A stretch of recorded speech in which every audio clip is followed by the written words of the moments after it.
અને હવે અમે તમને બતાવીએ એ તસવીર કે જે જોઈને તમને ખ્યાલ આવી જશે કે કઈ રીતે ગણતરીની સેકન્ડમાં ઉત્તરકાશીના ધરાલીમાં બધું જ હતું ન હતું થઈ ગયું। જુઓ આ દ્રશ્યો, જ્યાં એક તરફ તબાહીનું પહેલાનું ધરાલી છે કે જ્યાં રોજની જેમ ચહેલપહેલ હતી। સ્થાનિકો પોતાના રોજિંદા કામમાં વ્યસ્ત હતા। પર્યટકો અહીંના ખુશનુમા માહોલને માણી રહ્યા હતા, મોજ મસ્તી કરી રહ્યા હતા, હળવાશની પળોમાં હતા અને એવામાં જ અચાનક પહાડ પરથી આવ્યું તબાહીનું પૂર। અહીંની ખીર ગંગા નદીમાં ધસમસતો કાટમાળ નીચે પડ્યો અને પૂરની સાથે જ કાટમાળ નીચે ધસી આવ્યો અને અહીંની હોટેલ, ઘર, પત્તાના મહેલની માફક તણાઈ ગયા।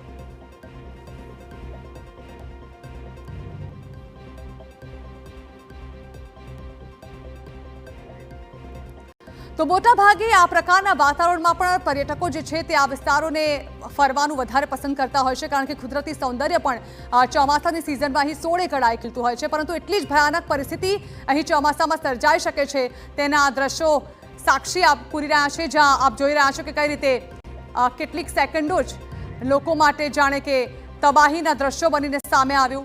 થોડીક સેકન્ડોની અંદર જાણે કે ધરાલી તહેસ નહેસ થઈ ગયું અને અહીં જે પર્યટકો મજા માણી રહ્યા હતા તેઓએ પોતાની આંખોએ મોતનું તાંડવ જોયું।